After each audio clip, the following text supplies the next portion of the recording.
This conference will now be recorded. Okay, so welcome everybody, and I'm wondering if it was clear in the instructions that I sent out as to how you get a copy of the PCRI recording. Did anybody have any questions on that? Or was it kind of self-evident? I gave up reading all those emails. So if I want it, I'll go back and try to figure it out. So there's just too much chatter in the thing. So I'm sure it's simple. I just didn't. I lost interest in trying to figure it out. It was only one paragraph. No, but it was between you and Les and Len, and this kept going around and around. I got too confused, so I went on to some other things. So I will look at it. I will look at it. Okay, so if I didn't do a very good job explaining it, that's exactly why I'm asking right now, because I don't want I think you did a good job explaining it. It's just there were just too many emails about it, but that was because I was on the list of whatever it was. So no. I'm talking about in the reminder that I sent out. no, that was fine. That was fine. That's what I'm talking about. I see. Okay, that's clear. So could you understand it from the reminder? Yes. Okay, because that's all you needed to worry about. Don't worry about all the other ones. Okay, good. And would you please tell your people next time you write? I will stick that in. Okay, and I will put it in the active surveillance one tomorrow. And everyone else understands how to get hold of a copy. And thank you, Les, very much for facilitating this. No problem, thanks. Okay. So for anybody that is listening in and did not see the reminder, if you want a copy of if you want access to the PCRI tapes, you need to send a email to ancanpc, ANCANPC @gmail.com, ancanpc@gmail.com, and you will then receive directly from PCRI your own unique access to the 2019 proceedings. Okay, so we'll put that in the chat window as well, ancanpc.com. Okay, so let me run down the list and see who would like to talk tonight. Leonardo. No, sir, nothing from me tonight. Nada, huh? Nada. Les, anything for you tonight? Just a brief comment, yes. Okay. All right. Jake, anything going on with you? No, I'll have a doctor's appointment on Wednesday, so I'll have something next week probably. Okay. Do you need any prepping for the doctor's appointment? No. Okay. Thanks. Okay. Dennis. Yes. Anything? I'll just kind of relay a little experience I had with my drugs here. Okay. Sounds good. Peter, anything for you? Sure. I have a quick question. Okay. Sylvester, anything for you? No, thank you. Jeff, anything you'd like to talk about? I got a couple of quick things. Okay. John Appler, anything you'd like to discuss? No, Rick, my situation is pretty much unchanged also, so I'll update you when I have something to talk about. Okay. So, Well, you by the way, you and Rich Jackson are in much the same boat. You're both recovering from a good period of ADT after similar treatment. So, if at any time in the future the two of you want to compare notes with each other, let me know. that's really good to know. Yeah, I was looking for people who were in the same stage I'm in, and that's good to know. I didn't know Rick was in the same stage. Thank you for that.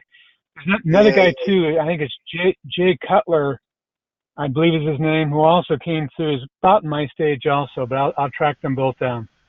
Okay, yeah, but Rich Jackson, Rich's email is richj@ancan.org, richj@ancan.org. So you can always reach out to him there. Good, okay. So when did you finish, John? I finished back in August, my last shot being in May. That completed 2 years of ADT, and that was after brachytherapy and SBRT. But my testosterone is coming back very slowly, and my PSA is completely undetectable also, so I think it's just taking me longer to come back. Okay. And Mr. Jackson, when did you finish?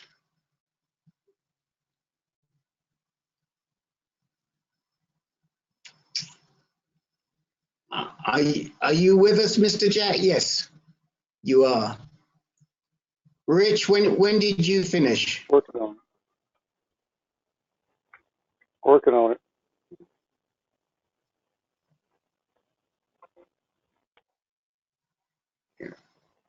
Are you there?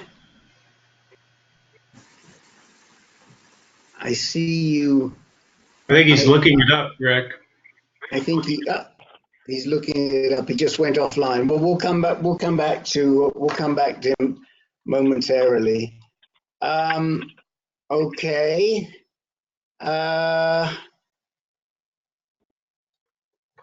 Larry Fish, would you like any time today? Well, I wish not tonight, Rick. Not tonight, Rick. Thank you. Okay. Still in limbo. Still in limbo. Okay. And Where I I want to, see. where I Go want to ahead. stay. Where I want to stay for as long as possible. Okay. Okay. And I see Ken Anderson joined us. Anything for you, Ken?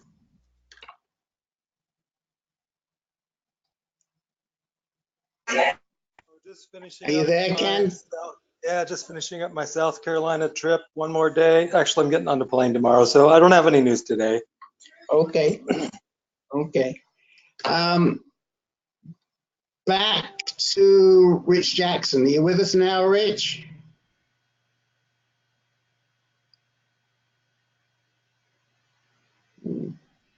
Yeah, Okay. finished ADT December of 18 was when it was supposed to start wearing off.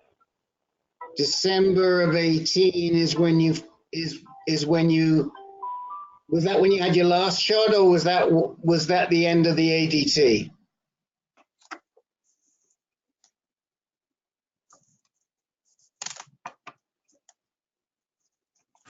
He said that's when it was supposed to wear off.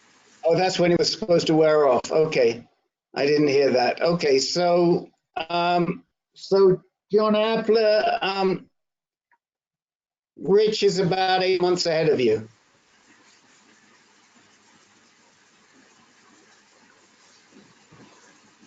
Okay. I feel like I'm pulling teeth tonight.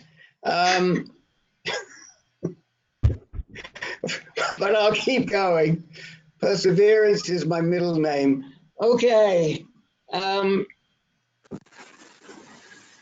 right, so let's start with Les. Les, what's on your mind? Okay, I was just wondering, I don't know how to enter in this chat window here.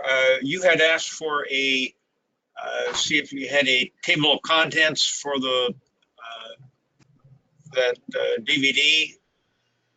Yeah, I didn't want to confuse the issue on this call with that, though, Les. Okay. I was trying to keep it simple, so Okay. I deliberately left it out.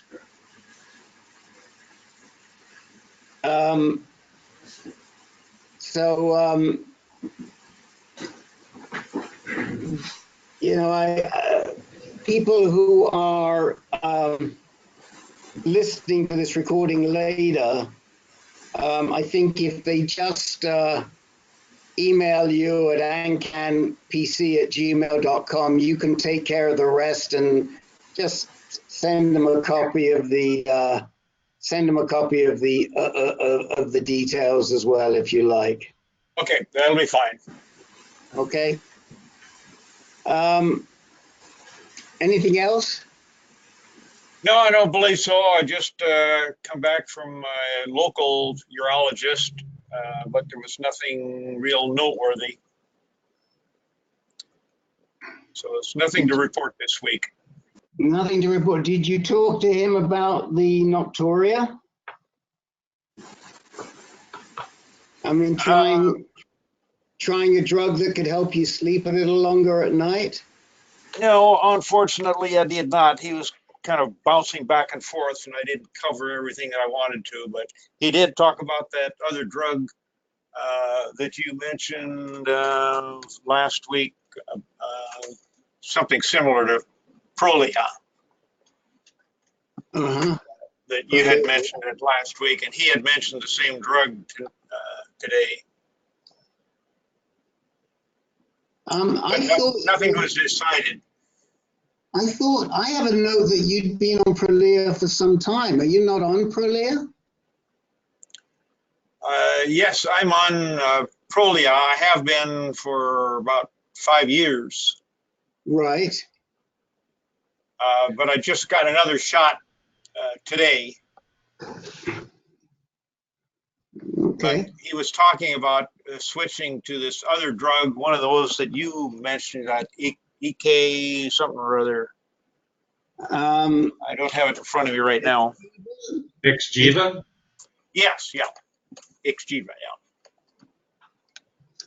Okay, well, Xgeva is the same drug. It's just a larger dose than the Prolia. Yes, and he said that it's once a month, or once every month rather than once every 6 months. And right. That was what he was wondering, if I should be going on a more potent medication. Huh. Okay. Was there a reason why he thought you might want to go on a more potent Well, he had medication? asked if I had any bone meds, and I told him about those 2 in my spine, and I guess he had forgotten about that. So he said for that reason that maybe I should go on something more potent.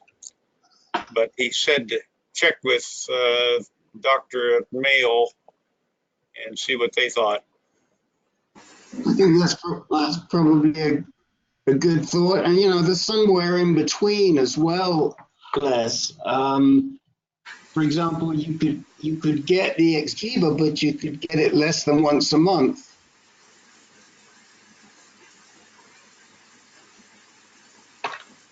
Yeah. Okay. Anyway, he said to just check with Mayo Clinic and see what their thoughts are, and he'd go from there. Okay. All right. All right. Dennis, tell us what's going on with these drugs. Yeah, I just had an experience about, let's see, the week before Thanksgiving. I had just talked to my insurance broker and said I was going to stay with my Medicare Part D drug plan that I get through them, which is Humana. and that's where I get my Zytiga also through a Humana pharmacy. And so I get this letter in the mail from my insurance company, Humana Insurance Company, saying, as of January 1st, 2020, we are no longer going to cover Zytiga. So, the feeling was kind of a little bit upsetting. Okay, kind of like Larry Fish. I kind of like this being in limbo here, where nothing's changing. I'm on the same drugs. Everything's working. I'm pretty calm. So at that notice, and I was also scheduled that week to see my local doc here, get my Lupron injection, my 90-day Lupron injection. So I said, okay, well, I'll talk to them, and he'll talk to Dr. Singh and see what my options are. And in the meantime, in the letter that I'd received, it says, you could possibly request an exemption. I believe that's what the word was, exemption, to get them to continue to cover the Zytiga. And so it had a request. I had to make a request in writing and so forth. And they had to send something to the docs, and the docs had to try to make a case for why I would need to continue to stay on the Zytiga. And so while that was going on, I heard back from my doctors and said, well, we can put you on the generic form, which I can get also through Humana. Right. So I was, well, good. That's, probably the best solution overall, rather than, oh, I'm going to have to switch to another drug or something like that. I don't know if it's going to work. And, because the Zytiga has been working so well for me. So they assured me that, I got in to see my doc for the injection. I get there, check in, and they say, oh, Dr. Rafiat is out with the flu. So that precluded me having a conversation with him about it. So we had more paperwork, people handing one thing to the other, and I'm getting calls back and forth from the insurance company, from my doctor's office. And, the whole thing is like it's up in the air. What's going on? So just an uncomfortable feeling with getting this thing resolved. So then I did hear back from my local doc, Dr. Rafiat, that he talked to Dr. Singh, and the generic was, he'd be recommending that. So I felt, at least I feel a little more comfortable. They were both in agreement, and kind of assured me that I should not see any change in anything going to the generic. But Right. still in the back of my mind, I think we had a discussion on our call here maybe several months ago. And Len, I think you kind of led a little bit of a discussion about generics and how they can be different from the brand name drug in a couple of ways. So that was in the back of my mind too, But anyhow, it has all been resolved. I have a new prescription for the generic form of the Zytiga. I don't know yet what it's going to cost me, or, assuming it's going to work the same way. But it was just enough to give me some apprehension. That week before Thanksgiving, my daughter and her husband and my granddaughter were coming in, so we're kind of running around taking care of stuff, and then I had all that kind of on the back burner going. But but it's resolved. But it's just another one of those little ups and downs that we all have with going through what we're going through. And it turned out it's really not a big change for me, but it was Right. more or less just the apprehension, of that. We're trying to get that resolved, and I couldn't resolve it. And, it took several days to resolve it. And those several days were a lot of turmoil. My first response, I didn't want to interrupt you, but my first response when you first said that you got the letter that says they're not covering Zytiga was, well, because they're going to cover the generic. Yeah. but I didn't want to steal your thunder. I was going to ask you, are they going to cover the generic? And as it turns out, they are. Now, you raise a good issue, which we'll go back to Len on, as to whether the generic is a perfect substitute. What I will say is that we've had a lot of discussions about abiraterone acetate, and there's at least one drug out there called Yonsa, which is a different formulation. It's not a generic, it's just a different formulation of the abiraterone acetate with smaller molecules, I think. I don't really understand the difference, but the point is that, you know, there are the biosimilars, and then there are the generics. And what we're talking about in your case is an actual generic. The other thing, before I go to Len, that I would recommend you do is go onto Humana and look in their formulary, which is pretty easy to do. If you go to the Humana website, certainly with United Health, if I go to the United Health website, I can download the formulary and look in the formulary as to how the abiraterone acetate is considered, and it'll give you what tier it's in. And then once you know what tier it's in, you'll be able to figure out what it's going to cost you. Yeah, it's the tier 5. It's going to remain the same, tier 5. And the thing is, it's just listed as abiraterone. It doesn't say abiraterone acetate. Okay, well, if it's a generic, it's going to be abiraterone acetate. So yeah, if it's tier 5, then you're going to have to figure out what they're going to charge you for it. Yeah, I've got adequate Zytiga to take me to the end of this year. Okay, and So you know, I should be getting my supply in just before the end of this year. You know, a week or so before the end, last week. I mean, And, the other thing to do, if it's really expensive, is to go on to the program where you take it with food, where you're taking a quarter dose, because there's enough evidence that it's just as good. There's enough clinical evidence that it's just as good. Yep. Len, what are your what's your input on all of this?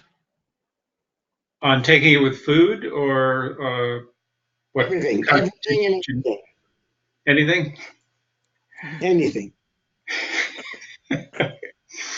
Okay.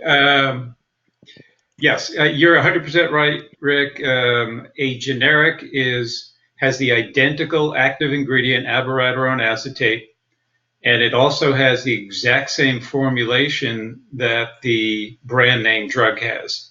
Those are the stipulations of the FDA. It must be identical in those two respects. And the FDA also allows a generic to have blood levels that can either be, I forget the exact percentage, but they can, I believe it's 15%. So the generic blood level after absorption can be either 15% above or 15% below the brand name drug, and it's still considered good enough for approval and marketing. Yeah, as for the taking abiraterone with food, supposedly you only need to take 250 milligrams a day rather than 1,000. So one pill instead of 4. And I did that on my most recent, very brief regimen of abiraterone or Zytiga. And I only took 1 pill a day with food, and my PSA was dropping. How would it have dropped any differently on taking 4 on an empty stomach? I don't really know. but the PSA, it was certainly working. PSA was going down. Yeah, But, and they have done you know, trials, have they not? sorry? I think they've done. I'm pretty certain they've done trials on the alternative, on the quarter dose with food. I could not find a trial for that thing with the food. It was a very small population that was in that test that they did on it. It wasn't a large population, and both of my docs disagreed with trying that out for me. So it's It I was don't a have a small study. It was a small phase 2 study. yeah, I think it was only maybe 25, 35 people, something like that. right. So I don't know. As far as I'm concerned personally, I don't mind taking the full dose of it because I'm dealing with it, and then it's not really. Yeah, I get some fatigue and stuff, but I don't know if that would go away. Yeah, I still get the hot flashes and those kinds of things, but that's something that's insurmountable for me. I could deal with it, and as long as there's, I have that in the back of my mind that the stuff has been working well, and so I just continue on that. I did find out though, and it is only listed as 250 milligram tablets, where my Zytiga was 500 milligram tablets. So other than it being easier to swallow, maybe. Dennis, you're also taking Lupron or not? Yeah, I just got my Lupron injection last week, 90-day, 22.5 milligram. So I just put a link to the trial in the chat window that was posted by Mike Scott. And I've got one other reference this was from 2018. I've got one other reference handy that I can put in that was also on the same subject from about 3 years earlier. Where the hell has it gone? Just had it here. Here we go.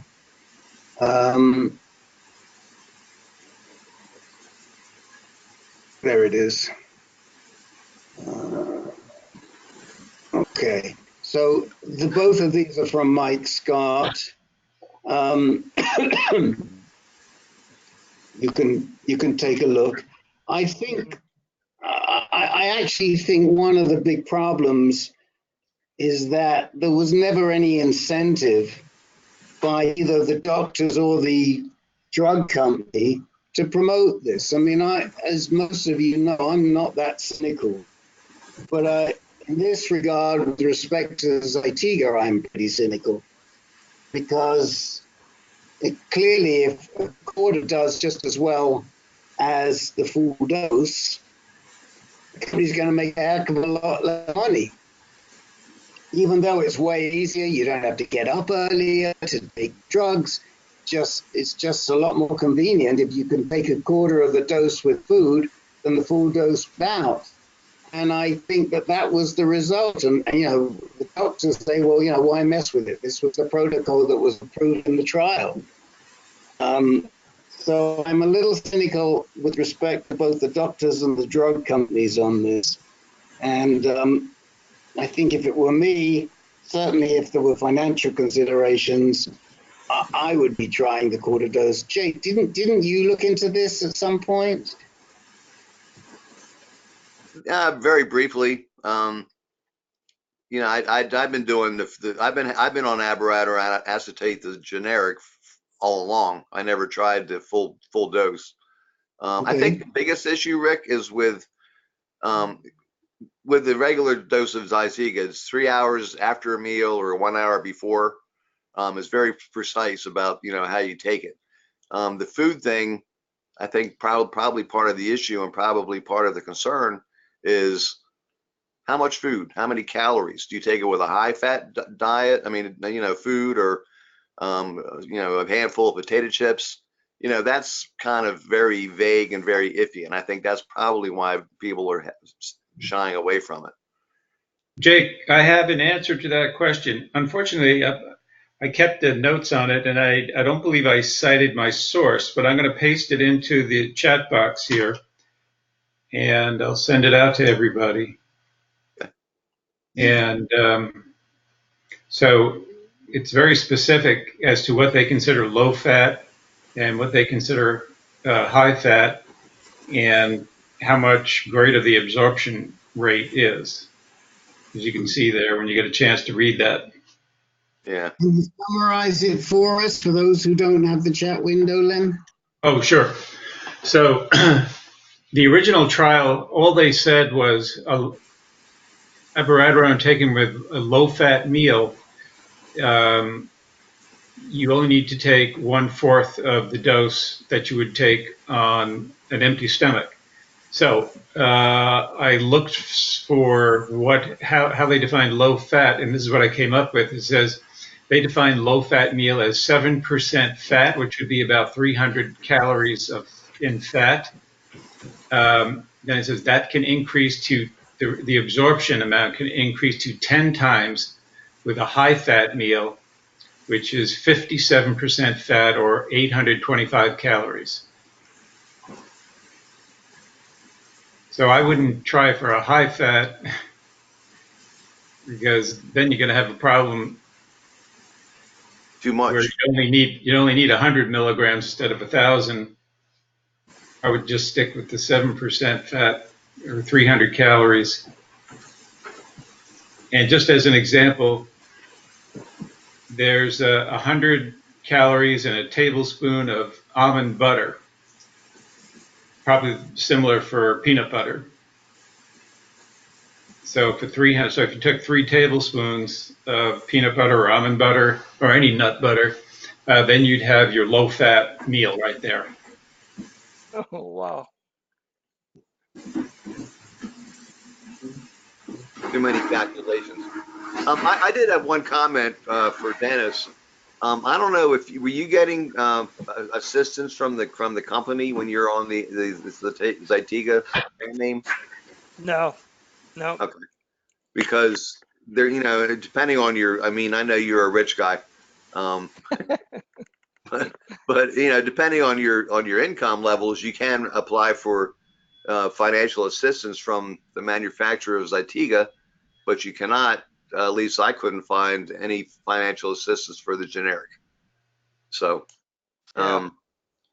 for example, I was using Xtandi and I got it for free. It didn't cost me anything.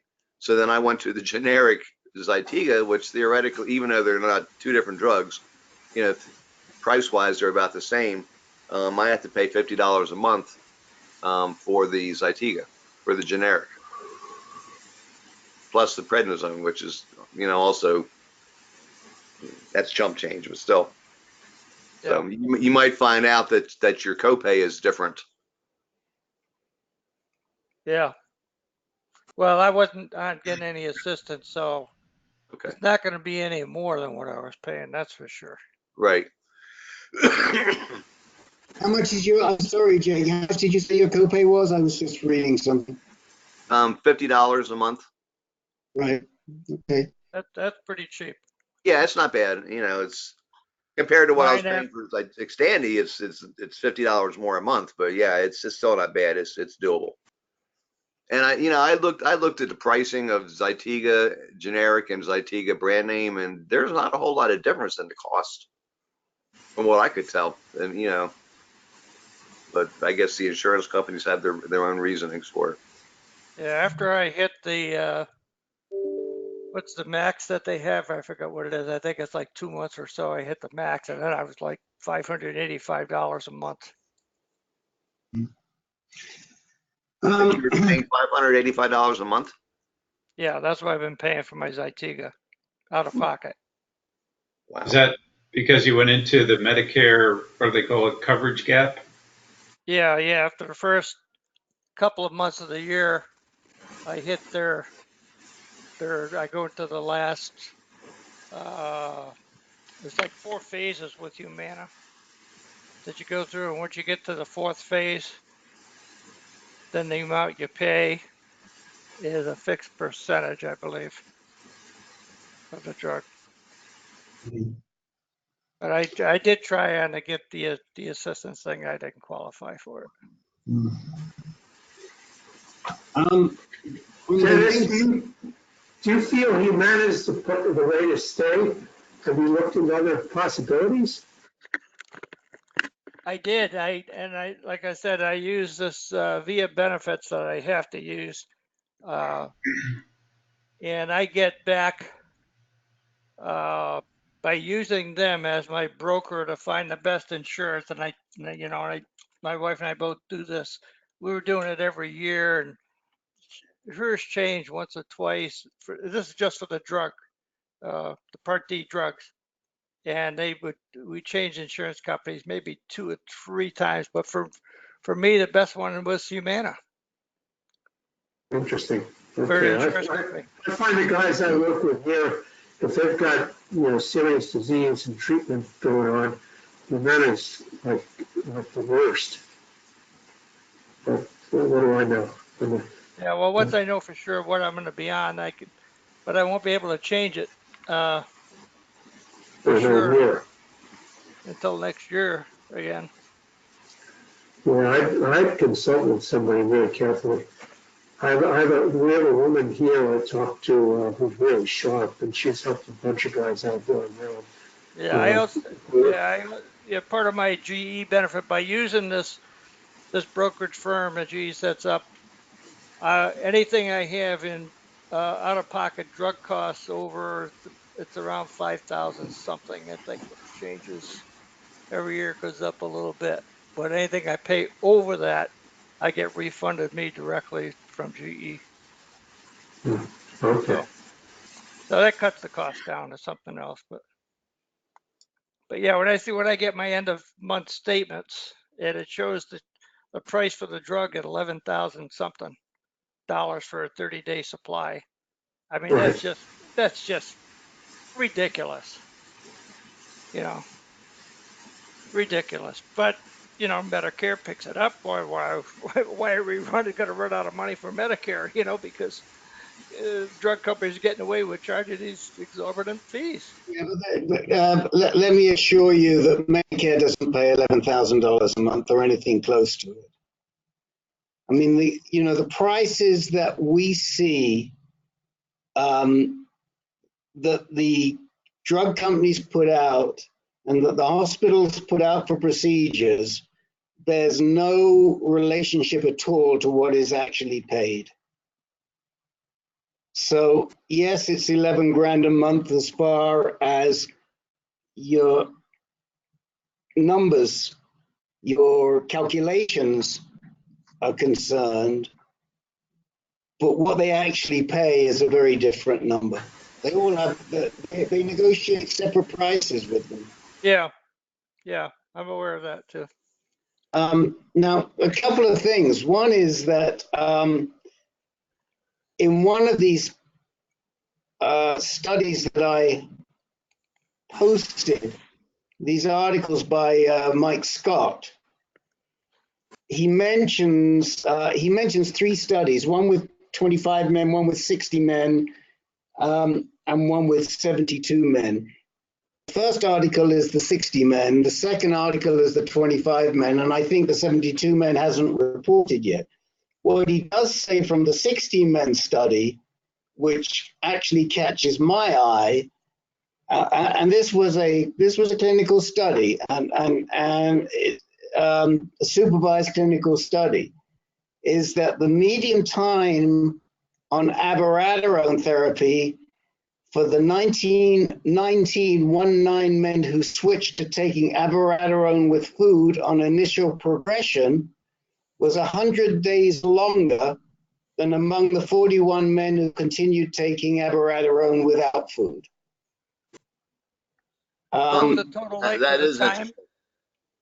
How long was the total? I know it said 100 days longer. What was the base?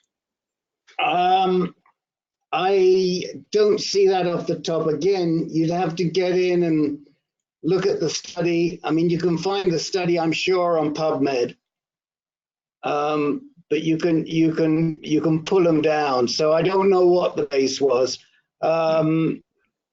He does, because I'm trying to absorb this at the same time as moderating, but he does mention somewhere how long the men had been on. How long they've been on beforehand, but I don't see it. But you'd have to get into the study to look. But so we don't know what percentage increase was, but I think that that is a relevant number that deserves a little more examination. So, you know, there's a couple of issues with this, and one is the money. Obviously, it's a quarter of the price, and that's a significant amount. And then the other is, how effective is it? Is it as effective? Is it more effective? Less effective? And looking at these two studies that Scott reports, you can get into that, and they both have. I think they both have links to the actual trial.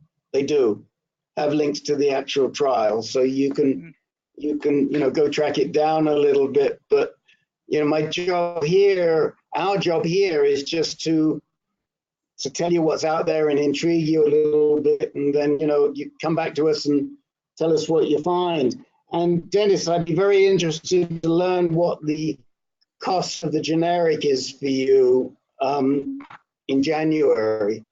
Yep. So one thing that does say, Jake, in this article is no food. This is with respect to what Janssen says. No food should be eaten 2 hours before and 1 hour after taking abiraterone. That's a little different to what you just said to me. You said to me 1 hour before and 3 hours after. Well, I said 3 hours. I meant 2 hours. No food 2 hours before and 1 hour after. Yes, Okay. I misspoke. Okay. That's consistent. Okay. Right. I just wanted to clear that up. Anybody else who's used abiraterone want to chime in on this conversation? Yeah, I want to make a comment on the cost. So I have Medicare A and B, but I have a secondary federal Blue Cross Blue Shield, and that's my drug plan. I don't have a Part D Medicare. Secondary picks up my drug costs. And they sent me a statement in January of the year, and last January they sent me a statement saying they paid out $110,000 for Zytiga. So I don't know whether they were bragging and not paid that much or what, but that's what they reported to me. They laid out for me for Zytiga all of 2018. And what was your copay, Peter? $10. $10. They say they paid $102,000. You say, Peter? They said they paid $110,000 for all of 2018 for drugs, which for me was almost entirely Zytiga. I think I suspect they tell you what they want to tell you. Could be. Just reporting.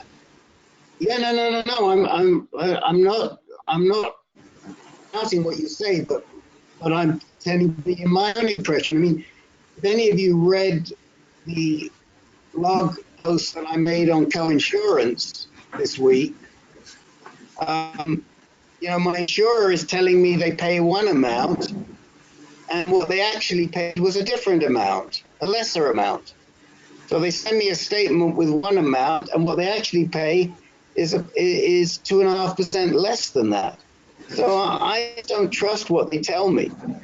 And then when I actually ask them, they say, well, that's what we're allowed to charge. And when I say, but that's not what you do charge, they say, well, basically that's none of your business. That's what we do with the provider. So I am very skeptical with these insurers as to what they actually pay compared to what they're entitled to tell you is the cost. And again, you know, Peter, I wonder if did they say this is what we paid, or did they say this is the cost? I'm looking through my file now to see if I can, if I I'm gonna don't have grab my file here. I'll be right back. Because I mean, it is interesting, and that's one of the reasons why I wanted to. It's one of the reasons why I wanted to make that post on coinsurance. And it goes to the drugs as well, because in your Schedule D, you're paying a percentage of the cost. You're not paying a fixed amount. And as soon as you start paying a percentage of, as soon as you start paying a percentage of the cost, then there's lots of scope for monkey business. Yeah. You know, the words they use, the percentages, I mean, all kinds of stuff. And again, if you didn't read my blog post, Jake, would you be good enough to put the link to my blog post in the chat window, please? But, you know, you could all find it, and those who are on the listen to the recording can find it just by going to ancan.org and going to the blog, and you'll see it there. I think it might even be the very last post. And the whole point of it is to warn you guys about anything that involves coinsurance as opposed to a copay. You may not have much choice with the drug coverage, but yeah, Rick, I think that's the truth, is that I don't think there is a negotiation on drugs. On the other plans, on your Part B, those things do get negotiated. But I've got my Humana end of the month summary here, and the total cost this month shows $11,649.11, and there's no other payments. And then it says the amount that my insurance company Humana paid is $11,066.65. And therefore my share was $582.46. Vic, that's true. I remember I was in the pharma industry at the time, and it was under the Bush administration when they got the drug companies to provide drugs for Medicare. And the dirty deal that they made was that the government was not allowed to negotiate drug prices with the drug industry, which is ridiculous. And, you know, that's not to get political, but if the Democrats get in power, they'll change that. Well, we are. I mean, I actually have I have a good buddy who was buried in that industry, and next time I speak to him, I will for sure ask him if the amount is different between what the drug companies report and what they actually paid. Because I sure would like to know. You know, if I asked my people at the drug companies, I don't think they're going to know. I don't think they're going to give me a reasonable answer. So it's good discussion, though. Anybody else want to say anything about either abiraterone or drug coverage? Hey, Rick, John Appler. I was just hoping that maybe we could put together like a little informal matrix of, you know, all the drugs we take and how the insurance companies do. I don't know if maybe Dennis has already done that, but boy, we're the wisdom of crowds, all these people. I'd be really curious when you look at all the second line drugs, you know, which one company this year does the best on coverages. I did that a couple years ago, and it was United Healthcare, the G plan. I wonder if has anybody done that themselves? Has Dennis or anybody else, put together a spreadsheet and compared all the different plans? I haven't. I've trusted my brokerage company that I use, my insurance brokerage company, and they give me all the data. They show me or discuss with me over the phone what the different costs are for the different plans, both the Part B and then the Part D prescription drug coverage plan. Yeah, interesting. Well, I mean, I think it's a great idea to to compare Part D coverage and to compare Part A and B coverage, supplemental coverage. But it's a big job to do. I'm not sure. Yes. It's a big undertaking for somebody to do. Yes. No, you're right. The Plan D is the key one. I was just curious if anybody else had done that. Plan G would be impossible to compare.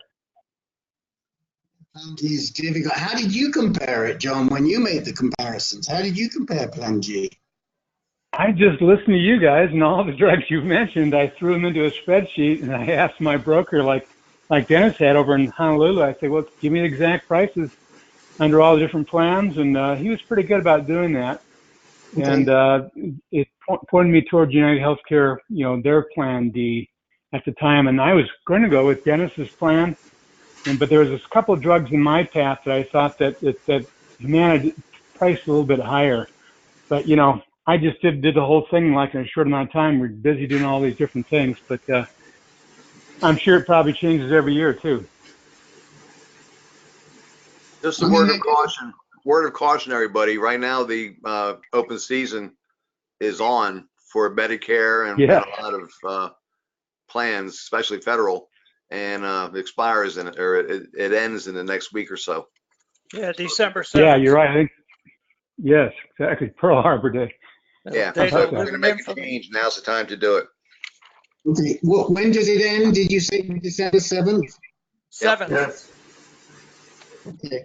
So that's the rest of this week that you have, and I like the idea that John puts forward, which is to pick 3 or 4 of your key drugs, whether it be Lupron, Xgeva, abiraterone, and give them to a broker and ask the broker to tell you what the prices are from the different providers.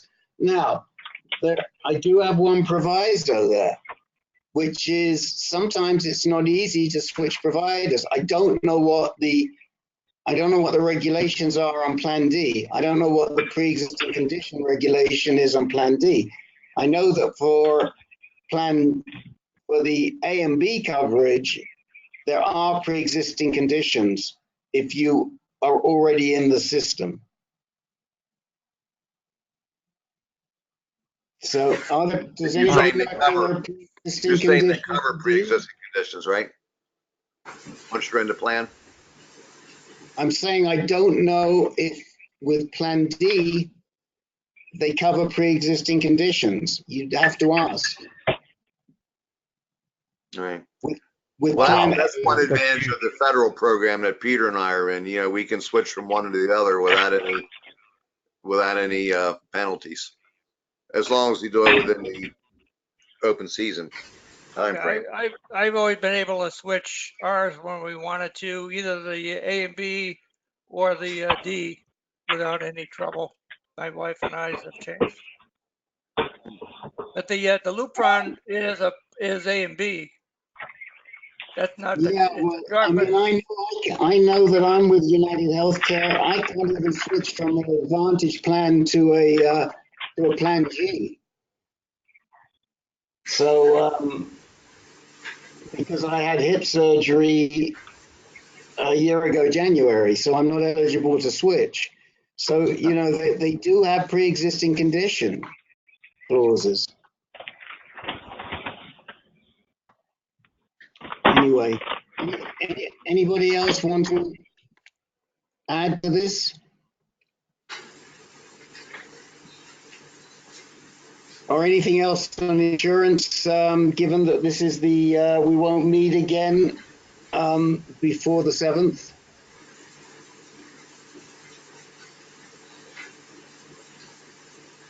I do think know we that should all generally, own. generally you can go on to Medicare or to your there's other sites that actually compare different plans, you know, the costs, what they cover, et cetera, et cetera. And if you whittle it down to one or two companies that you're interested in, you can usually go on there and type in what they will. There's a pricing thing where you can type in abiraterone, for example, number of pills per month, et cetera, and it'll tell you what it would cost you. Most insurance companies offer something similar to that. I know United Healthcare definitely does. John, what did you want to say? Oh, no, I'm just saying we should, you know, the bottom line of all this, we should all own health care stocks because they can pass through these charges in such a myriad of ways that they're going to always be profitable. And United Healthcare is a very well-respected financial company in terms of how they do and their return. They're kind of, so I was just, you know, hoping that maybe they can administer more efficiently, but, you know, who the heck knows? They're probably better just, you know, creating big margins for themselves. I don't know. Well, read my blog post if you didn't already, because that was with I did. United. Yeah. The lesson there, I thought, the takeaway was never do co-insurance. Always get to a co-pay plan. Otherwise, you're helping them too much. Yeah. All right, Peter, what's on your mind? Well, as of tomorrow, I'm 2 weeks out from my PSMA scan. And I've been going through the usual paranoia and anxiety and what are we going to find? And there's this pain in my back, bone nets, and there's this pain on my side, liver nets, and there's this, you know, and you know, what's going on here, and how bad is this going to be, et cetera, et cetera, et cetera. I think for the most part I'm okay, but you know, I've got that pre-scan anxiety going on. I fly out a week from Thursday overnight to San Francisco. Anyway, so I've had this pain, and this has nothing to do with prostate cancer. I'm pretty sure. Anyway, so I had this pain in my right side. I've had it for about 3 weeks or so. My right side, back and stuff. And I figured it was probably just a muscle strain from the gym. And then last night, I did go to the gym yesterday. Last night it flared up big time, and I'm a side sleeper, and I could not sleep on either side. It was so I figured it must be a kidney stone. That was my mental diagnosis, because it felt like it on the back of my side and so forth, lower side. So I get online and look that up, and they said, well, take some pain meds. So I took a couple of Tylenols and managed to get to sleep, and I drank a lot more fluid. Figured maybe I wasn't drinking enough fluid, which is always the case with me. And eventually I went to sleep. Then I woke up this morning and I feel okay now. But something flared up in the middle of the night. And I don't know. I've never been diagnosed with a kidney stone. I have no idea what those feel like. But it was pretty painful. You know, I thought about going to the emergency room and all this stuff. You know, going through all the psychological drama in my head. But I decided to just tough it out and drink a lot of fluid overnight and just get up and pee more and take Tylenol, and it seemed to have alleviated it. So I guess my question is, anybody ever had kidney stones? Or Matthew Bowden. Is that possible? Should I mean, my thought is to just wait this thing out for 2 more weeks and get the PSMA scan and see what it shows and start and just tell myself I got to relax and not get too crazy about this whole thing, and just take my medicine. So that's where I am. Where was the pain last night? Excuse me? Where was the pain last night, Peter? About where the right kidney would be. Right side, Well, lower back. right. Well, I have had kidney stones. I wouldn't wish it on anybody. And usually it doesn't start in the kidney area. The pain usually starts in the lower back. So that's where you first feel it. I'm just telling you from my own experience. The other thing is the fact that it goes away is not unusual because the stone is moving down the urethra. Right. And so depending on where it is and where it gets caught is where you have the pain, is when you have the pain. So if the pain is intermittent, it goes away, then it comes back, that could well be a kidney stone. Right. Anyone else had kidney stones? Well, I have a. Am I muted? I have a heterodox viewpoint on this. Although I guess it's possible it's a kidney stone. I think a kidney stone comes on like kind of initially when you feel that serious pain. It comes on over a few days or a few weeks, getting steadily worse until it gets acute. And then if it just disappears, probably either it got past or maybe, as Rick says, it moves down, disappears, and then comes back again. But I think that's a rare case. Just seems the most likely thing is your original idea that you did too much at the gym and you hurt your lower back or your spine, and then it kind of got better, and then you went to the gym, and then the next night there it was again. It seems like the first choice would be most likely it was you were healing and you restrained or re-pulled a muscle or ligament, or takes a few days to heal and then it goes away again. It seems more related. Maybe there's an underlying problem deeper than this, but it seems like the immediate problem is related to going to the gym and then, masking the pain with the the adrenaline that comes with the gym. And then when it goes away, your muscles tighten up to protect you and cause a pain somewhere. And that seems more likely than anything else. And all those other things are always possible. That's probably what I feel, but I don't know. I'm just kind of reporting in. It's just again, I feel a lot better today than I did last night. Who knows? I agree with Larry, Peter. Most likely you overdid your workout session. I had pains in my neck and into my shoulder. I couldn't sleep on that side.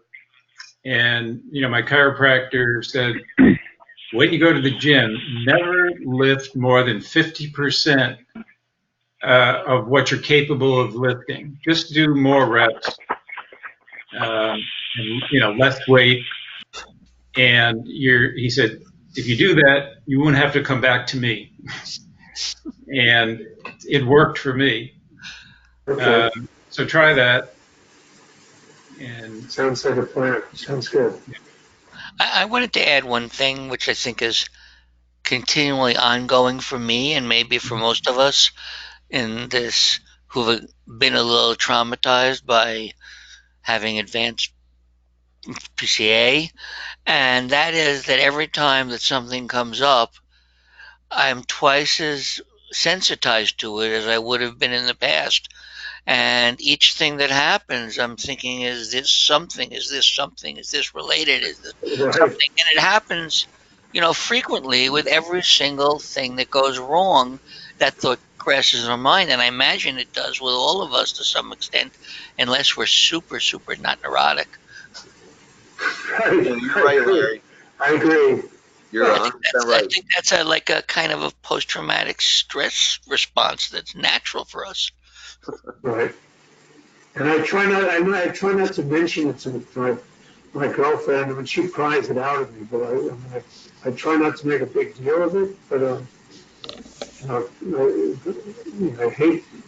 I hate drawing attention to that kind of crap. As we all do. Well, if it is kidney stones, then what you're doing is a good thing. Painkiller and lots of water. Yeah. Yeah, I don't think I drink enough water. They can diagnose kidney stones. You can get a CT, and then you can get a sonogram. Ultrasound. Ultrasound, right? But it's gone away. Don't worry about it. I'm not. At least right now. Yeah. Anyway, so I'm 2 weeks out. I'll let you know. I don't know anything more next week, but How many times? 2.5 weeks, I'll know more. How many times have you paddled this last week? Not much. My paddle buddy is in California, so I haven't been paddling. Do you have to have your buddy to paddle? No, I can go out in a 6-man. I can go out in a 6-man. So. Okay. Well, I should do that. I think some paddling or some stand-up paddleboard or something like that might help you a little bit. I think so. Yeah. On a daily basis. Hey, Mr. Appler, what about helping your buddy out here and making an exercise plan with him? Get him out there. I was going to ask Peter. Yeah, I agree, Peter. Come down to Powerhouse Gym with me. No, but seriously, I have known people who've had kidney stones like Rick did, Peter, and like he says, it's no fun at all. So, I mean, I think the recommendation is like 60 ounces of water a day. What are you doing, Rick, in terms of the amount of water you take in per day? Not enough, and that's why I had problems with kidney stones. I don't drink enough water. Yeah. Yep. Yeah, I think Greta said 60 ounces. So like 3 huge glasses a day, at least 20 ounces each. Right. Yeah. But I want you to get Peter out that place and get him in the gym or on a paddleboard or something. That's your job for the week. Fair enough. That's a good job to have. Peter's helped me a ton in everything. Okay, well, okay. Peter, anything else? That's it. That's it. Okay. Well, we have two people that have joined us during the conversation, Mr. Foodie and Mr. Blanchett. So let me touch base, and we also are going to go to Jeff Marchi next. But let me just check. We have a fair amount of time. So, Richard Foodie, would you like to give us a little update? Sure. I had good news. Whoa! Not right now. I'm going to go to Jeff Marchi first. Sorry. We'll come back to you. Okay. And Jeff and Joe Blanchett, would you like some time? Yeah, about 1 minute. Okay. So let's go with first with Jeff Marchi, and then we'll go on to Richard, and then we'll finish out with you, Joel. Jeff, you got the floor. A couple of quick things. CBD and hot flashes, as I mentioned, 2 months ago, somebody mentioned it during the session, and it really, I've been taking it for 2 months. I just switched to I just walked into a vitamin store, bought it for, I mean, for 34 bucks, got 60 pills, 15 milligrams. They're working just as well as the 20s were. I'm not maybe once or twice a day I'll get the start of a hot flash. It immediately goes away. The CBD, I mean, it seems to make a big difference. The other issue is 2 months ago, Hold on before the other issue. Let's get some feedback from anybody on that. Anybody got any questions on the use of CBD for hot flashes? I have one question. That is smoking marijuana that you get like from the local marijuana dealer, does that also serve as good a function, or is that mostly no, there's almost THC? That's there's mostly THC. no CBD at all in pot. Oh, Very, very small percentages. Whereas you can go buy these pills for a fraction of the cost. oh, really? And Okay. you get the minimum. These are 50 cents a pill. It's if I can buy the same thing at the pot store with a 1% THC in it, and they're $1. No, there's $3 a pill. Thank you. Okay, so some of you may know that these CBD stores are jumping up all around the country, and they're only permitted to sell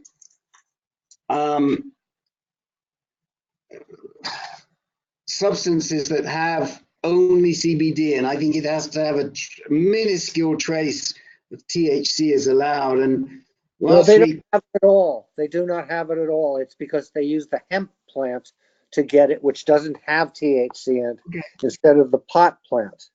Okay, and hold on a minute. And last week somebody got sued. A doctor in California, I think, got sued, but they got sued not over the CBD or whether it had any THC in it or anything else, but they got sued over the label.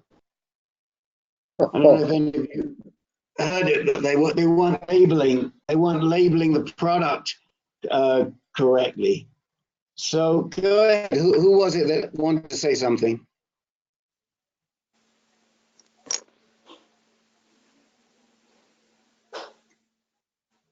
Somebody just had something to say on CBD? No. Okay. So any other questions to Jeff? Jeff, what was the dosage again that you said that you found worked for you? Well, these are 15 milligrams, and they seem to work one a day. I don't get the hot flashes. Okay, well, let me ask you, better than iced water or worse than iced water? Oh, it's so much better. But I do get a Depo-Provera shot every 3 months. But when I started taking the biclutamide, the hot flashes came right back, and they're not. I don't get them anymore. So, and that was the other thing I was going to mention. I called. I came in a couple of months ago because my Lupron stopped working finally in July, and no, in June, and by August, my Dr. Hartseck had recommended I start taking biclutamide every day, and I wasn't so sure if that was going to work. But my PSA went to 0.3 in September, stayed at 0.3 in October, and went back down to 0.2 in November by taking the biclutamide. So I don't know what's going to happen this month, but it seems to have helped regulate it. If it had not gone down, she would have recommended something else. So are you just doing biclutamide monotherapy without any? No, the Lupron plus that. Oh, Lupron. So you're doing Lupron plus plus Casodex. And how much Casodex are you taking? 50 milligrams a day? Oh, jeez. I'm not sure. Hold on, I can look it up. Is it one tablet? Just one tablet? I can't get up. Yeah, just one tablet. Okay, that's a 50, I'm sure. Yeah. Okay. That brings up another interesting question. Maybe even Jake has an idea of this. Is that many of us who have been on Lupron and bicalutamide, PSA starts to go up, and then you stop the bicalutamide, and you get a temporary reduction in the PSA. Mine was pretty dramatic. Do people ever revisit bicalutamide after having stopped it and seen a good result from stopping? I know somebody who's been taking it for over 2 years on an intermittent basis, and he gets a blood test every 2 months. And if it starts going up, he starts taking it again. If it goes back down, he stops taking it. And his doctor approved him doing this. He's been going 2 years, and he stays around a PSA of 3. It doesn't go any higher. I'm thinking of the actual reverse of that. Well, he starts and stops it. Yeah. I want to talk to my doctor about revisiting bicalutamide. So Jake, why don't you share you have some interesting insights on revisiting bicalutamide.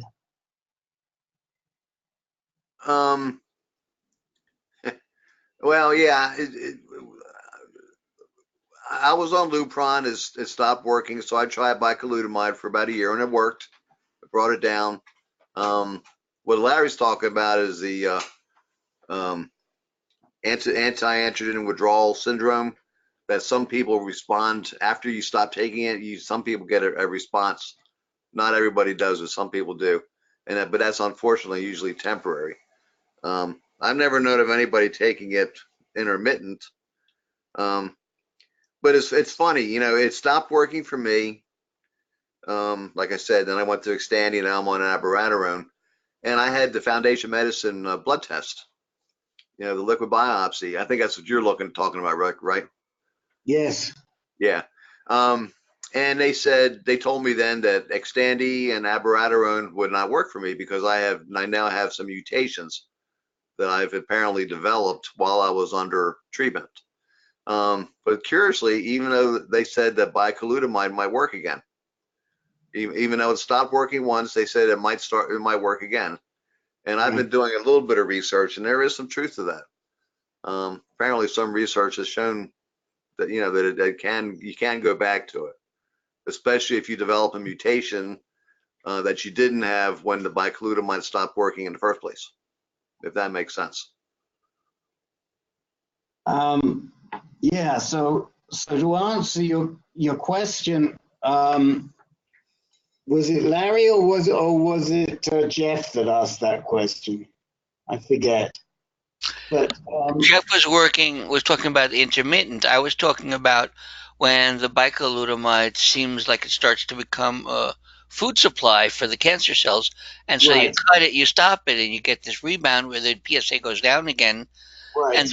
And then after that's run its course, usually you're switching to Zytiga or Xtandi, and then this idea of revisiting bicalutamide because the Lupron stops working, so it seems like there's some mutations going on.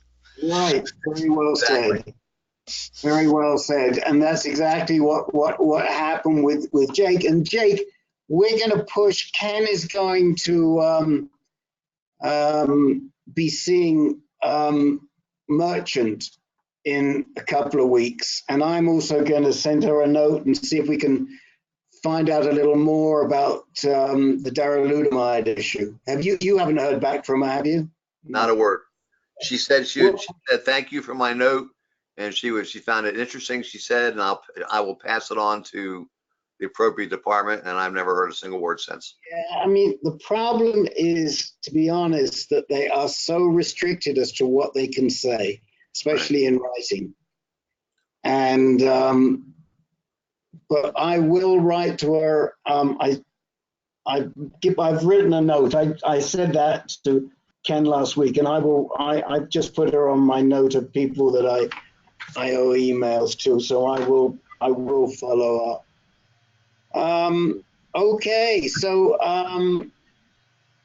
Jeff, Just one quick thing. I always, after getting a Lupron shot, they had me take bicalutamide for 3 weeks following each shot.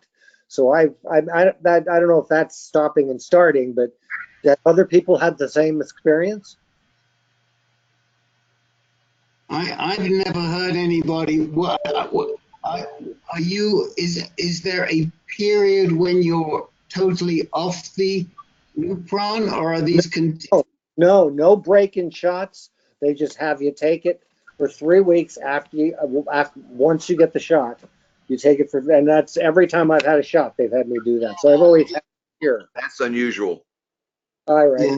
Interesting. It is unusual. I mean, I never did that when I got my shots. But I can understand why they're doing it, because they're concerned that you might get a boost. But that's kind of a new protocol that I've not heard of before. Anybody else heard of that? No, it's like you said, it's called testosterone flare, and they usually give that to you that when you get your first shot of Lupron. But then after that, I've never heard of anybody getting it afterwards to counteract the Lupron. It's a little strange. They even emphasize it to me to make sure I don't forget. I wonder, have you ever discussed it with Andrea?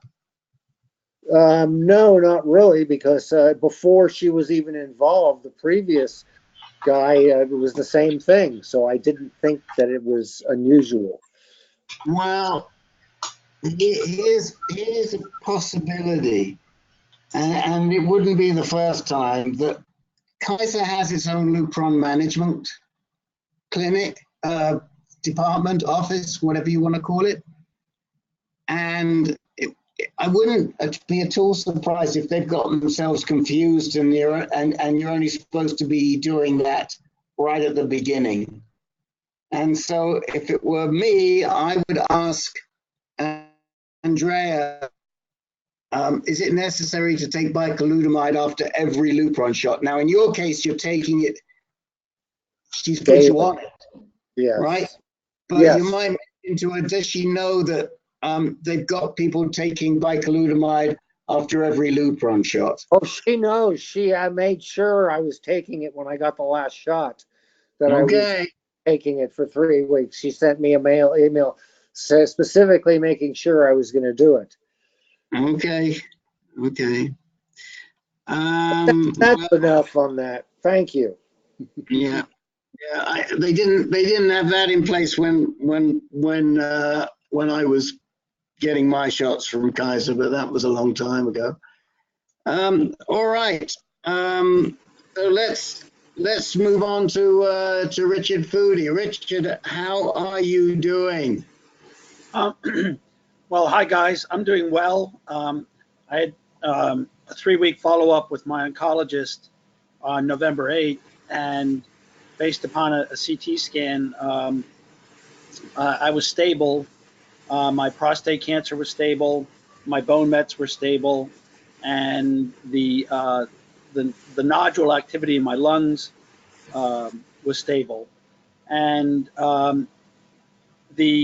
which was key because there was earlier in September there was a concern that I had developed lung cancer, and so the focus was on what was happening in my lungs, and so my treatment is Lupron and every 3 months, and chemo every 3 weeks, 3 days every 3 consecutive days every 3 weeks of carboplatin and etoposide.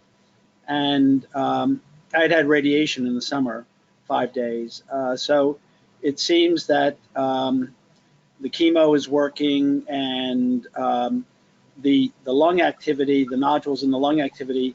I've been working with a pulmonologist since 2014, and my nodules have been waxing and waning, and she's always thought it was an infection or inflammation and not lung cancer. So anyhow, so that felt really good, because I was afraid that I did have lung cancer, and it was really scary when they told me about it. But so I've just completed and then I'm sorry. Then the following week, after November 8th, I spoke to my pulmonologist. I had an appointment with her, and she showed me my CT images. And I'd asked to see it because I wanted to understand what these things look like, what the nodules look like. And I have COPD, I'm an ex-smoker, and I have some emphysema cavities because we talked about doing a biopsy of the lung, of one of the lung nodules, and I'm high risk for lung collapse, at least in this, for one of the lung nodules, but then they found another nodule that's close to the surface, and so we talked about doing a lung biopsy of that one. And so it was really great to see it because I also believe in visualization and, you know, like try to like, use a laser gun and shoot these things out of my, I do that with the prostate gland, like healing and stuff like that. But anyhow, so it was really reassuring to be actually see what my lungs look like and what these nodules look like. I felt more comfortable because it wasn't, when you read a CT report, I have no idea, exactly what they're talking about, but now I do. So, it was interesting that in September, one of the nodules had gotten bigger and another one gotten smaller. And in November, it switched. So the one that had gotten bigger got smaller, and the one that had gotten smaller got bigger. So lung cancer does not get bigger and smaller. It gets bigger and it's fast. So anyhow, that was good. Now I've just finished 6 days of MSK. I had last Tuesday, I had a stent replacement in my ureter because I had I didn't have kidney stones. I had kidney obstruction or urethra and ureter obstruction due to cancer. The prostate cancer wrapped itself around my ureter and my urethra. So I had incredible kidney pain and so forth, but they fixed that with the radiation. Now I'm sorry, I'm going back, I'm deviating. But anyhow, so they every 3 after 3 months they have to take it out, the stent, and study it to see for calcification and bacteria and stuff, and they get a good idea of what's going on in the kidney. And I got a good report back that the kidney's healthy and the system is healthy, so that's really good. And then on the next day, on Wednesday, I had a Metaport installed. The chemo, I've had 2 blood clots, 2 superficial blood clots, one in the left arm and one in the right arm. They pop up like a week, at least they came up a week after I received chemo, and boy, they hurt like hell. But it takes about 2 or 3 weeks for them to go away. You have to use warm compresses. I can't take any blood thinners or anything like that. So can't take any medication, either any pain medication. So that worked out. And then I've had my 3 days of chemo, Friday, Saturday, Sunday, and today I just had my Neulasta shot. And I had physical therapy, and I'm so glad I went there today because I had found out that you can exercise when you're getting chemo, and I was feeling sluggish, and it just really wasn't in. I get sort of like chemo funky in my brain and slow down, a little bit of shortness of breath and so forth. But wow, physical therapy, I got a good workout, and I felt good, and I feel like that's going to help clean out the medication that's maybe in my muscles and so forth, and help flush it out of my system. So so I feel good, and I was supposed to have the lung biopsy on Thursday, but when I saw my oncologist last Friday, she said that was pushing it, and so they moved it back to December 19th. And I had an appointment today to talk about the lung biopsy, and I'm thinking about pushing it back into January because if there is a lung collapse, I could be in the hospital for Christmas, and I just don't want to do that. And right now, we're all agreed, the oncologist, the pulmonologist, and even the IR doctor who is be doing the biopsy, that this is not a critical biopsy. This is more like a peace of mind biopsy, just so that we're all feeling comfortable that it's not cancerous, and it is just an inflammation or an infection. So I'm going to see about moving it into January because I just don't want to, because of my risk, the high risk of having a lung collapse. I don't want to be in the hospital for 3 or 4 days at Christmas time. So, yeah. So anyhow, and then my oncologist said that. So I've had 7 chemo sessions. I'll have the 8th one right after Christmas, and she said that we'll do a CT, and depending upon how things look, I might get a vacation from chemo for a while, which would be very nice. But otherwise, I feel okay, and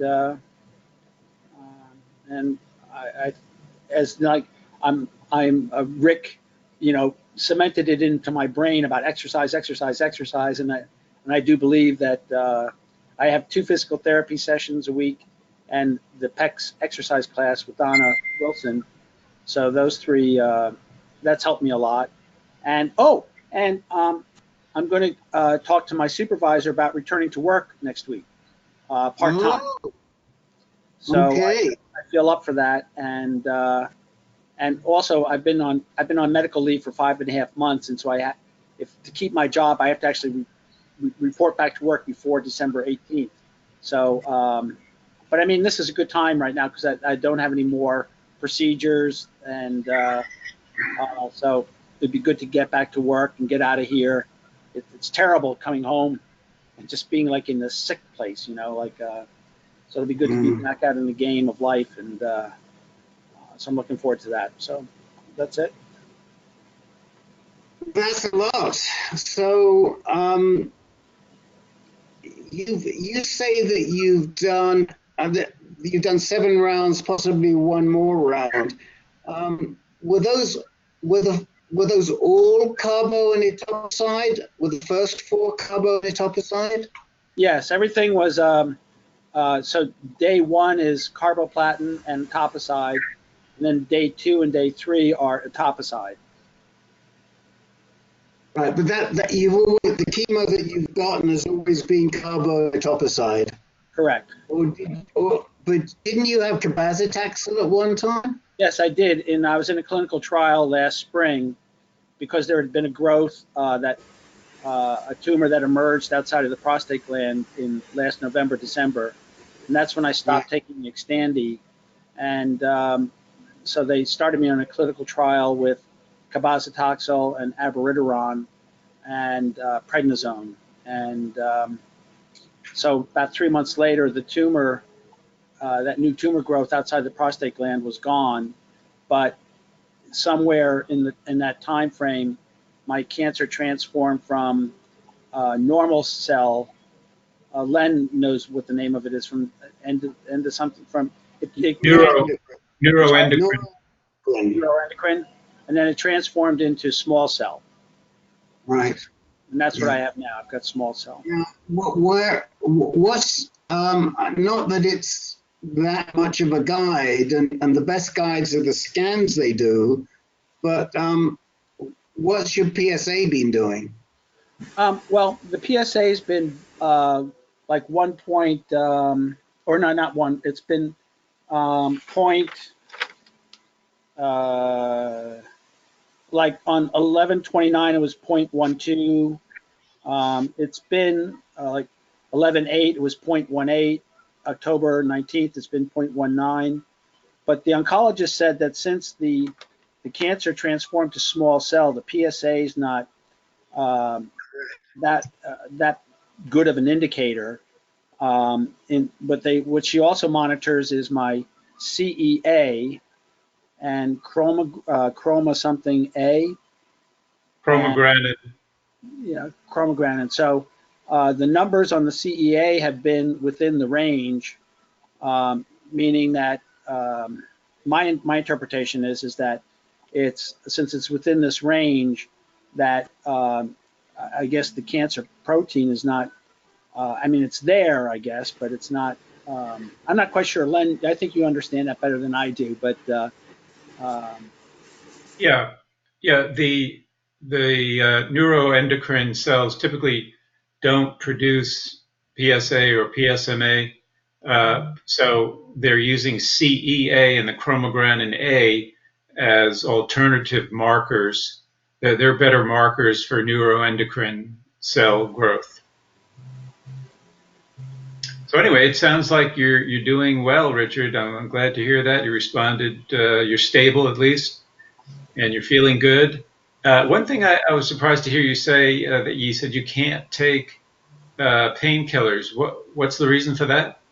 Well, they said no aspirin, no Aleve. I think that one of them, like Aleve, there was a concern about the kidney, for one, and the blood thinning of the, so the aspirin I think causes blood thinning, and the Aleve is processed through the kidney. Now, when I had these procedures last week, they said I could take Tylenol, and so I took Tylenol, but they said, like sort of like on a one time or a one day. They didn't want me taking Tylenol every day, and I just followed the instructions. I really never asked why, but I think that they. I guess Tylenol is processed by the liver in some way. So they wanted to keep.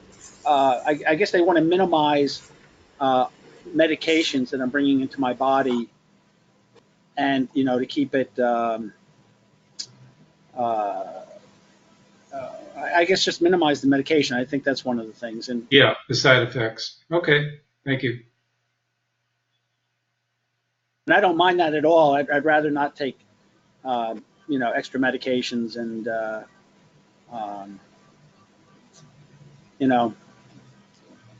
just take what they're giving me, the most important ones, and, yeah.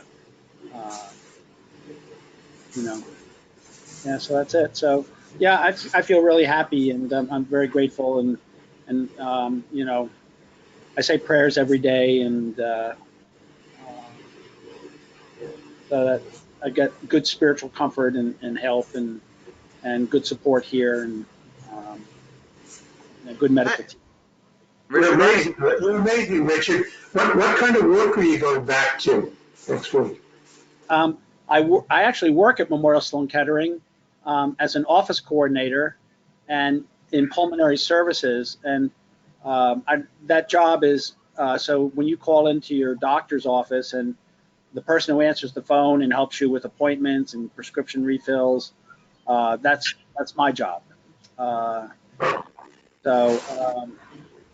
I took the job. I started in September 2018, and I made a career change. I'd been working in marketing and advertising, and I'm just too old for that, or it's just, the industry's changed and it's not the way it used to be. So I talked to a friend of mine, and he suggested that I could go into healthcare, that my experience would be relevant, or leverageable. And so and he made an introduction to me at MSK, and I'm so grateful for that, because the medical insurance is excellent. And as I mentioned, I've been on medical leave for 5.5 months. They've been paying my medical insurance, and they helped me get short-term disability pay, and they held my job for 6 months. So I'm very lucky, and I'm very grateful that I'm working for MSK. They've been very good to me, very good. Richard, this is Jake. You mentioned the possibility of a lung collapse. Is that because of the COPD, or is that a danger with the biopsy of the lung? Well, it's primarily because the emphysema cavities. So when they put the needle in, the biopsy needle in, if the needle hits an emphysema cavity, that can cause a collapse. Oh. If they're able to get the needle right into the nodule without going through this cavity, ostensibly it should work well, but I have a 10% higher risk of a lung collapse because of the COPD and the emphysema cavities. Okay. Just in general. So, and bleeding. I have another question, if you don't mind. How did you know that you went from regular quote unquote PCA to neuroendocrine and then to small cell? Is that from a biopsy or a blood test? How do they tell that? It was from CT scans. So as I mentioned in the spring, I was on a clinical trial. The it destroyed that new tumor that had grown outside of the prostate, and then I developed this incredible pain in my right side of my kidney, and with follow-up CT scans, they saw that that there was new tumor growth outside of the prostate gland that had wrapped itself around the ureter and the urethra and the bladder. And so in taking a closer look, that's when they realized that the cancer had transformed to this small cell or neuroendocrine. And so they had to, in order, and I couldn't get chemo to address this small cell cancer or even radiation until they cleared up the urinary system problem. And that took about 2.5 weeks. So in the hospital, 2.5 weeks. But I think the question that Jake is asking is that when they saw that it had wrapped around, they put a stent in and everything else, did they take a small sample of the cancers? And is that how they saw that it was neuroendocrine? I don't. Oh, they did do a biopsy. I'm sorry, I forgot. Yeah, they did. Yeah, I'm sorry. I didn't think a CT would show that.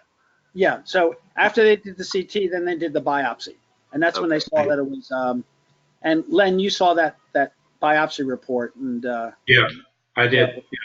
Yeah. It was a biopsy. Yeah. Okay, thank you. I'm sorry, I forgot about that. Minor detail.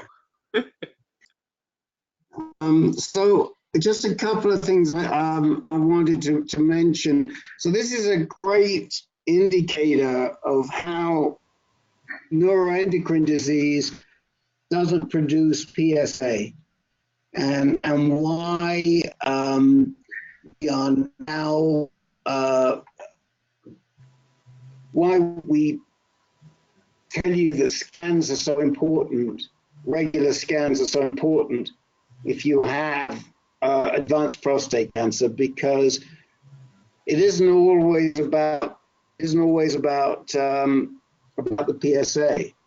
And Richard, when you were originally diagnosed back in 2012, how high was your PSA?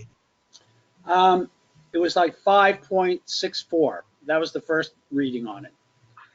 Okay. And what's the highest you'd ever got to? 8 point, maybe it was 8.64, but 8 was the highest.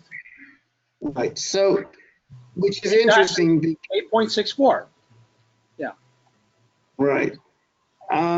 Which is interesting because even then, with metastatic disease, Richard never had a high PSA. So the likelihood is that even though he clearly has neuroendocrine disease right now, he probably had a different type of prostate cancer to most people, even in the first place,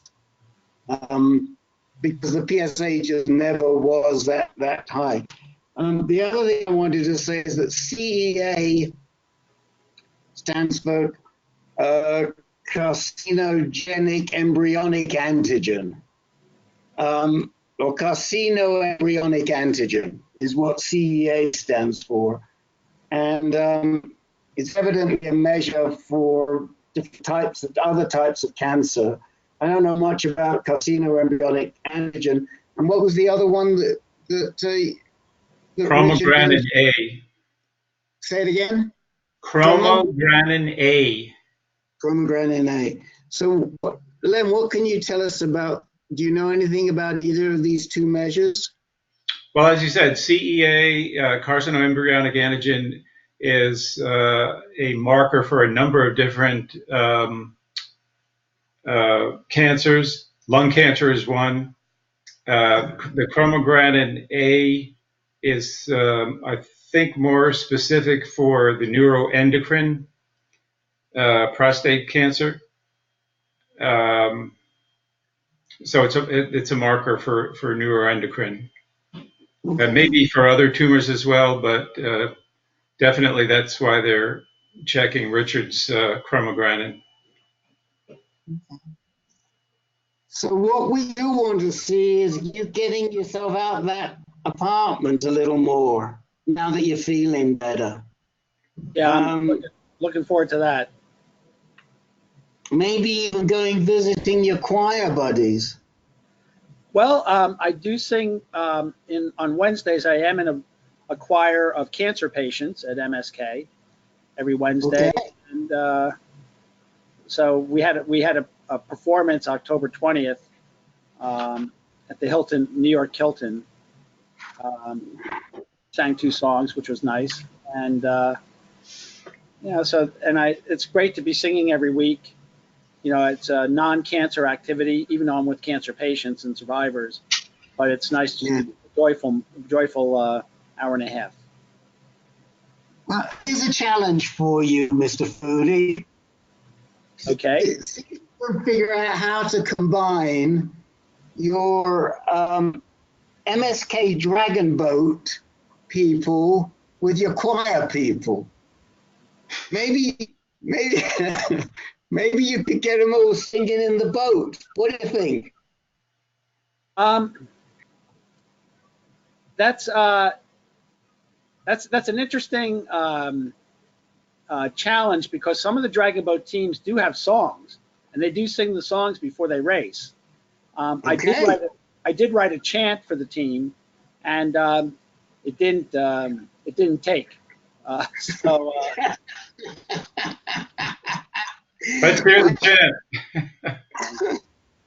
So well, have you talked to Donna Wilson as to whether the Dragon Boat team needs a choir master? No, I've never brought that up to her, but she's on Wednesday we have the PEX exercise class, and then at 6 o'clock I have the choir. So she always sees me sitting with the choir after having gotten my body by Donna, flexed up and exercised, and then so she sees me in singing as she's leaving. So. Well, I think you need to ask her whether the Empire Dragon Boat team don't they really need a choir master? And until you're fit enough to row again, you'd like to be their nominal choir master. What do you think? Ask her. Well, I'll bring it up. I'll bring it up and see what Donna says. Okay. Listen, as Peter said, you're amazing. We all are rooting for you, and we love to tease you a little bit about your singing and your rowing, but that doesn't take away from the admiration we have, and really our thoughts are with you, and we hope you have a wonderful holiday season, and we're so glad to hear you on the call, Richard. We really are. Well, thank you very much. I appreciate it very much, and happy holidays to everybody. So I guess it's January is when we're having our next call, right? Something like that? Oh, we've got calls all the way through December. You're welcome to come in anytime. Oh, I thought I heard somebody say the 7th, the next call. All right, I'm sorry. No, I'll be on the next calls for sure. So I'm not saying happy holidays. The only switch we're making is we're moving Christmas Eve meeting which is a 4th Tuesday, we're moving that to the 5th Monday. So this month we'll have meetings on today, the 1st, the 3rd, and the 5th Monday, and just one meeting on Tuesday on the 10th. Okay, I'll be there. Okay. All right. Anybody else want to say anything to Richard before we go to Joel? Okay. All right. Mr. Blanchette, can you follow that? Yes. I just found out today from Juanita at NIH that I have an appointment at 8 o'clock on the 11th for a biopsy of my left iliac crest bone. And that's when I'll find out if I really have Paget's disease or prostate cancer. I believe I have prostate cancer, but anyway, the doctors can't say it for sure, so that's why they want me to take the biopsy. And as Len has told me in the past, if they find cancer in you in NIH, they want to do a biopsy anyway. My only question is that has anybody ever come into a group with iliac bone disease, and what's happened to them? What kind of treatments have they had? Have you heard of anybody, Rick? Well, first of all, I'm just making a note. What date did you say you're going in for the NIH biopsy? Did you say the 11th? The 11th, yeah, 11th of December. Okay. Well, the iliac crest is a pretty common place for the disease to metastasize to. And it's a good place in the sense that it's a safe and easy place to do a biopsy. And Lem, was that what yours was, the iliac crest? Exactly the same, yes. Wow. Yeah, that's what I thought. So the answer is that the prognosis is very good based on my prime example, my fratello in Danbury, Leonardo Sierra, Scapolossi. Oh, those Spanish names. So anyway, yeah, Joe, they put me on ADT, Lupron plus darolutamide, which is similar to, if you don't know already, similar to enzalutamide and apalutamide, only it doesn't cross the blood-brain barrier. And that has been effective in driving down my PSA. Another possible option you have is to have spot radiation, SBRT spot radiation. That's controversial. Some radiation oncologists like to do it. Others are not so sure. It could be a game of whack-a-mole.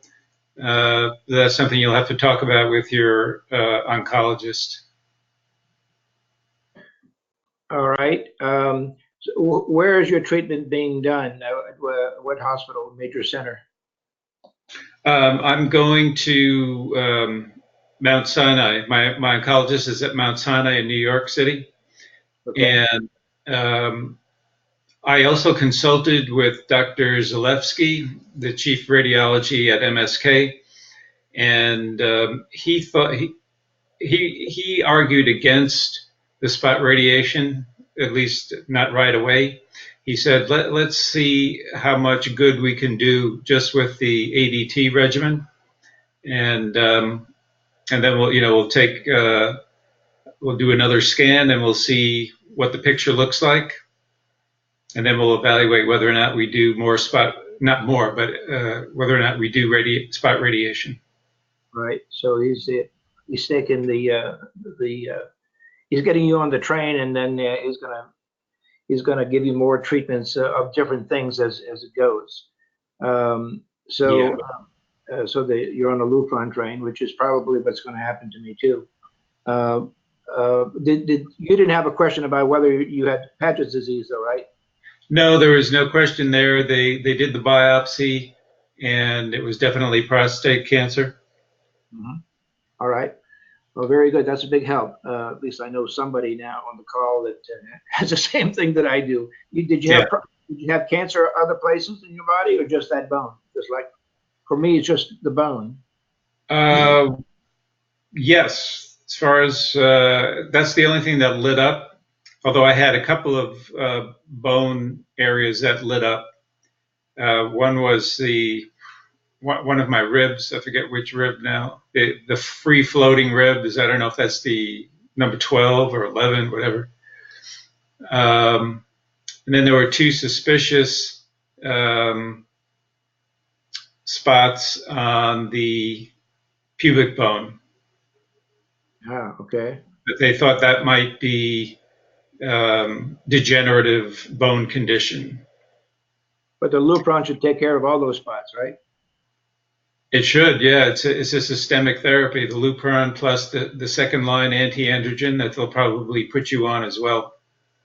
Right, right. Yeah, the darolutamide is the last one approved by the FDA.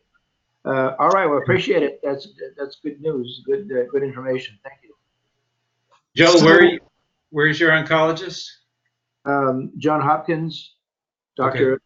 Antonarakis, which Oh, Rick yeah. talked to on the call many times. Okay, yeah, I'd be interested in hearing what his advice is to you if it turns out to be prostate cancer. Yeah, and well, I hope it is because they haven't found it anyplace else. It's got to be there, in my opinion. But I'm not a doctor, so we'll see what happens.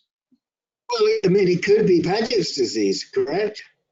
Yeah, the funny part is the doctor asked me, "Do you have any bone pain?" I says, "Yeah, I have bone pain. I have bone pain in my right hip when I sleep at night. It wakes me up, and I have to go and sleep in my easy chair instead of sleep in bed." And I read today that Paget's disease also produces bone pain and produces, of course, as I said on the last call, PSMA. So it's really no, the doctors haven't been able to decide one way or the other. If it is Paget's disease, basically they don't have to treat me because there's no cure for that. But if it's prostate cancer, obviously they got to really hurry up and treat me. Because my PSA since May of 2019 has gone straight up from 0.3. The reading I got from NIH last week was 1.02. So the PSA has gone straight up. I went from a doubling time of 4 years to 14 months back on 1 October. It's way under 10 months now, I'm sure. I haven't figured it out, but it's most likely 10 months. Very aggressive right now. One thing I just wanted to mention to you, and I think we mentioned this to you before, but if it